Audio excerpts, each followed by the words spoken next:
dowladda Soomaaliya ayaa soo bandhigtay qorshe laga hortagayo isla markaasina laga gaashaamanayo abaaraha inta badan ka dhaca Soomaaliya. Wariyahayaga Cabdirashiid Sandheere ayaa faafaynta warkaasi noo eegaya. wasiirka wasaaradda gargaarka iyo maareynta masiibooyinka ee dowladda federaalka Soomaaliya mudane Xamza Saciid Xamza iyo madaxa hay'adda FAO oo maanta shir jira ay saxaafadda magaalada Muqdisho ugu qabtay ayaa waxa ay ka wada hadleen in ay dhibaato ay ka jirto arrimaha bini'aadanimada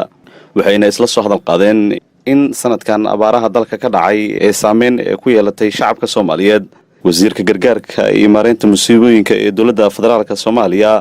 mudane Xamza Saciid Xamza ayaa waxa uu sheegay ilaa 2 milyan oo Soomaali ah ayaa la filayaa in ay wajihi doonaan cunno yari bini'aadanimo wuxuuna arintaas ku micneeyay in ay jirto roobabka gu'a oo yaraaday. wasiirka ayaa sidoo kale waxa uu sheegay in dadka qaxootiga Soomaaliyeed ay u dajiyeen qorshe ku aadan in ay wax u qabtaan wuxuuna sheegay in masiibooyinkan ka jira Soomaaliya ay saameynta ugu ba'an ay ku yeeshaan dadka barakacayaasha ah. ugu horreyn waa kan wasiirka gargaarka oo sharaxaad ka bixinaya shirkiisa jiraa'id.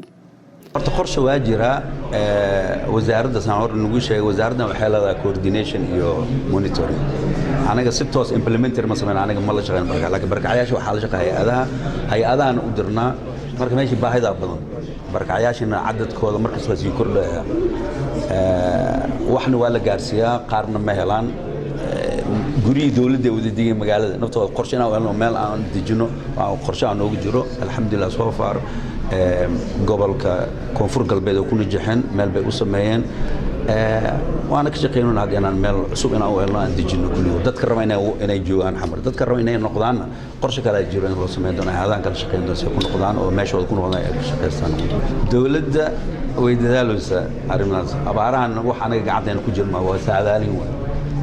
waagu hore oo 2 sano 3 sano hal mal abaareen jir hadda waxa way joogteen noqoto marka laakiin diyaar garowgin oo ku jirnaa anagoo kaashanayna hay'adaha samafalka. dhanka kale waxaan su'aal hor dhignay wasiirka gargaarka iyo maareynta masiibooyinka ee dowladda federaalka Soomaaliya taas oo ku aadan in goobaha ay al-shabaab ay ka arimiyaan qaabka ay dowladda gargaarka ay ku gaarsiin karto marna ay dagaalay waxa ka jiraan amnidaad ma dadkan soo xarada arkaysan oo barakayaasha magaalada ku daarsan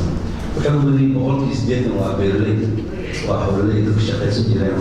dadka wadanka markaa fiirsan waa meelii wax soo saarka u badan soo xareen siyaasadda lagu macnaa waa ka shaqeynaa anaga ayadaas dalka waana u dadaalnaa markasto imaanaad ka soo dhibadiyeen